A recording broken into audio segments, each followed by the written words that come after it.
যাকাত অনাদায়ের ক্ষেত্রে কি কি ধরনের শাস্তি হতে পারে তা রাসূলুল্লাহ সাল্লাল্লাহু আলাইহি ওয়াসাল্লামও কিছু হাদিসে আমাদের সামনে তুলে ধরেছেন। আমরা যেমন আয়াতে দেখলাম, ঠিক হাদিসেও রাসূলুল্লাহ সাল্লাল্লাহু আলাইহি ওয়াসাল্লাম তুলে ধরেছেন। তিনি বলেন,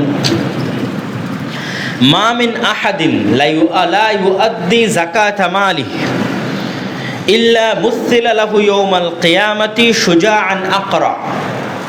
যে কোনো ব্যক্তি যে তার সম্পদের যাকাত আদায় করেনি, তার সম্পদকে কিয়ামতের মাঠে বিষাক্ত সাপে রূপান্তর করা হবে।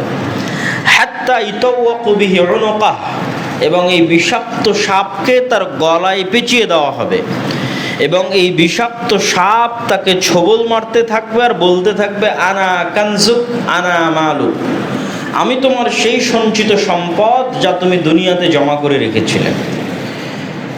তো মানুষের যাকাত অনাদায়ের ধরনের উপর ভিত্তি করে শাস্তির ধরনের ভিন্নতা আসবে। মানুষ যদি স্বর্ণ এবং রৌপ্যের যাকাত বের না করে, তাহলে স্বর্ণ এবং রৌপ্যকে ছেক দিয়ে বলা হবে যে এটা তোমার সেই যাকাত যা তুমি আদায় করনি। মানুষ যদি বাকি ব্যবসায়িক সম্পদ, টাকা পয়সা, তার যাকাত বের না করে, তাহলে সেটাকে সাপে রূপান্তর করে ছোবল দিয়ে বলা হবে এটা তোমার সম্পদ যার তুমি যাকাত আদায় করনি।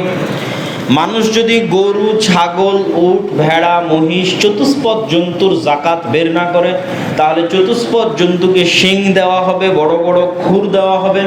সে তার মালিককে কিয়ামতের মাঠে ডলতে থাকবে এবং শিং দিয়ে গুদা মারতে থাকবে আর বলতে থাকবে, আমি তোমার সেই সম্পদ যার তুমি যাকাত আদায় করনি। তথা যেই সম্পদের যাকাত আদায় করা হয়নি, ওই সম্পদের ভিন্নতার সাথে সাথে শাস্তির ভিন্নতা হবে। স্বর্ণ রৌপ্যের যাকাত আদায় করা হয়নি, তার শাস্তি ভিন্ন, মানে ধরন ভিন্ন। তারপরে টাকা পয়সার যাকাত আদায় করা হয়নি, তার ধরন ভিন্ন। চতুষ্পদ জন্তুর যাকাত আদায় করা হয়নি, তার ধরন ভিন্ন।